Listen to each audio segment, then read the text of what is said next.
le conte de la petite fille qui cherchait en elle le chemin des mots de Jacques Salomé.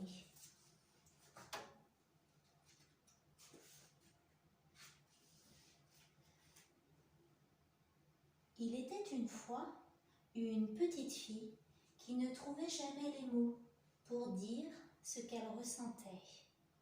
Chaque fois qu'elle tentait de s'exprimer, de traduire ce qui se passait à l'intérieur d'elle, elle éprouvait comme une sorte de vide.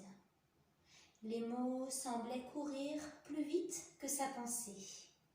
Ils avaient l'air de se bousculer dans sa bouche, mais n'arrivaient pas à se mettre ensemble pour faire une phrase. En ces moments-là, elle devenait agressive, violente, presque méchante. Et des phrases toutes faites, coupantes, cinglantes, sortaient de sa bouche. Elles lui servaient uniquement à couper la relation qui aurait pu commencer.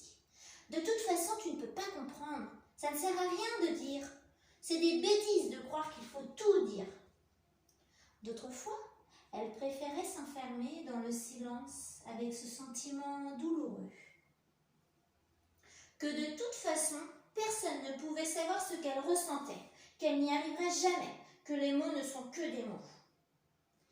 Mais tout au fond d'elle-même, elle était malheureuse, désespérée, vivant une véritable torture à chaque tentative de partage.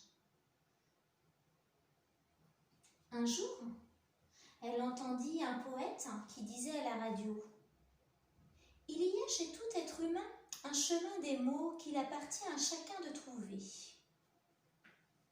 Et dès le lendemain, la petite fille décida de partir sur le chemin des mots qui était à l'intérieur d'elle. La première fois où elle s'aventura sur le chemin des mots, elle ne vit rien. Seulement des cailloux, des ronces, des branchages, des orties et quelques fleurs piquantes. Les mots du chemin des mots semblaient se cacher, paraissaient la fuir. La seconde fois où elle chemina sur le chemin des mots, le premier mot qu'elle vit sur la pente d'un talus fut le mot « oser ». Quand elle s'approcha, ce mot osa lui parler. Il lui dit d'une voix exténuée « Veux-tu m'épouser un peu plus haut sur le talus ?» Elle lui répondit « Je crois que je vais te prendre avec moi et que je vais t'emmener très loin dans ma vie. » Une autre fois, elle découvrit que les mots étaient comme des signes sur le bord de ce chemin et que chacun avait une forme différente et un sens particulier. Le deuxième mot qu'elle rencontra fut le mot « vie ». Elle le ramassa, le mit contre son oreille. Tout d'abord, elle n'entendit rien, mais en retenant sa respiration, elle perçut comme un petit chuchotement. « Je suis en toi, et plus bas encore. Prends soin de moi. » Mais là, elle ne fut pas très sûre d'avoir bien entendu. Un peu plus loin, sur le chemin des mots, elle trouva un petit mot tout seul, recroquevillé sur lui-même, tout frileux, comme s'il avait froid. Il avait vraiment l'air malheureux, ce mot-là. Elle le ramassa, le réchauffa un peu, l'approcha de son cœur et entendit un grand silence. Elle le caressa et lui dit « Comment tu t'appelles, toi ?» Et le petit mot qu'elle avait ramassé lui dit d'une voix nouée « Moi, je suis le mot seul, je suis vraiment tout seul, je suis perdu, personne ne s'intéresse à moi, ni ne s'occupe de moi. » Elle serra le petit mot contre elle, l'embrassa doucement et poursuivit sa route. Près d'un fossé, sur le chemin des mots, elle vit un mot à genoux, les bras tendus. Elle s'arrêta, le regarda, et c'est le mot qui s'adressa à elle. « Je m'appelle toi, » lui dit-il. « Je suis un mot très ancien, mais difficile à rencontrer car il faut me différencier sans arrêt des autres. »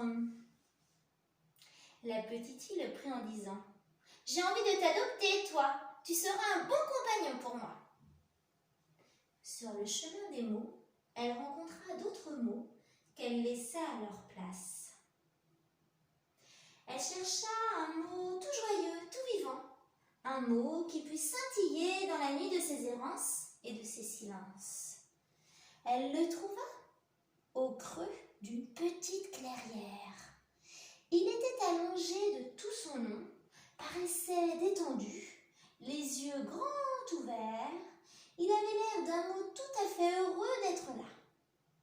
Elle s'approcha de lui sourit et dit « C'est vraiment toi que je cherchais, je suis ravie de t'avoir trouvé. Veux-tu venir avec moi ?»« Bien sûr, moi aussi, je t'attendais. »